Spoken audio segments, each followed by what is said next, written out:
Iran is going to destroy our whole national interest in the Middle East. Never mind what it's going to do to one of our allies, but just in terms of all of the countries that we depend upon. They're in an uproar. They're outraged at what this administration is doing. This makes no sense to me.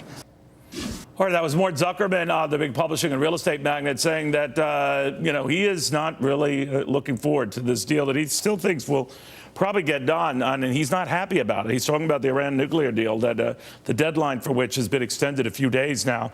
Secretary of State Kerry indicating that we're close to something here, that this tentative agreement we've had in place that includes Iran opening itself up to inspections still stands, and that's a promising sign. And no mullah or Ayatollah is saying something crazy. So all good news to hear these guys say it, not more, but the administration types who are continuing the negotiations.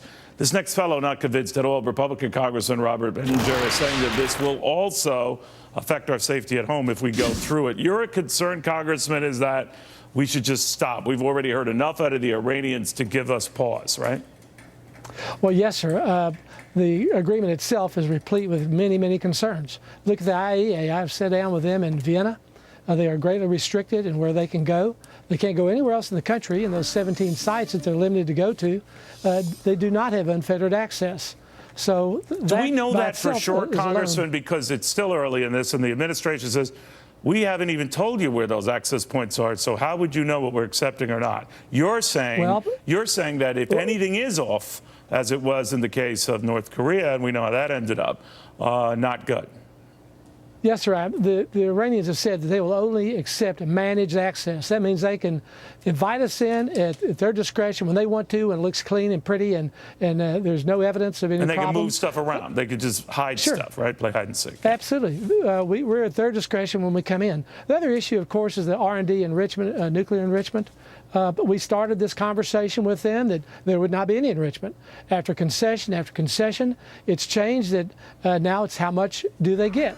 A recent University of Texas analysis came out and said that they're 3 months away from this breakout. That doesn't make sense either. You look at what the 5 analyst advisors to the president wrote just this last week.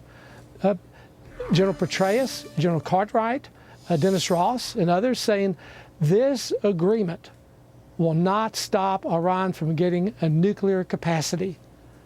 That's scary. That's scary. You know what? And you're closer to this deal and to know the details more than I do. But I always look at when free agents or baseball or football players are negotiating contracts.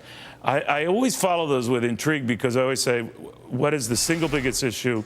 Let's say the player always wants more money, right? He wants more money. Mm-hmm. And the management doesn't want to give him that much money if he can avoid it, or they can avoid it. Now, in this negotiation, what I've come to discover is we are very hot on verifying that Iran is keeping to this deal. And obviously the administration knows that's what we're concerned about. The Iranians seem to be hot on one thing, the $50 to $60 billion worth of sanctions taken off so that they can have that money right away. So they want the money right away. That much. And that's interesting, I think. And we've given them $12 billion over the last 16 months. We've given them $700 million a month, which has helped sustain their economy. And by the way, their oil back on the market, 2 million barrels a day, if all comes to pass. It's a lot of spare change.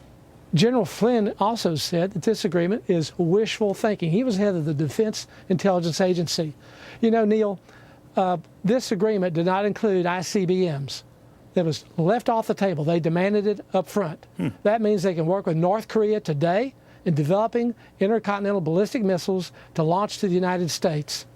What we have today is Hitler with nuclear arms. We have their capacity to develop nuclear weapons and the reach of an ICBM to reach the United States.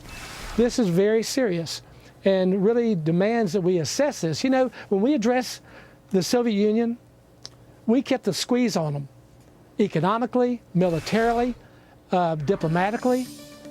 We put Voice of America into their country for Radio Free Europe.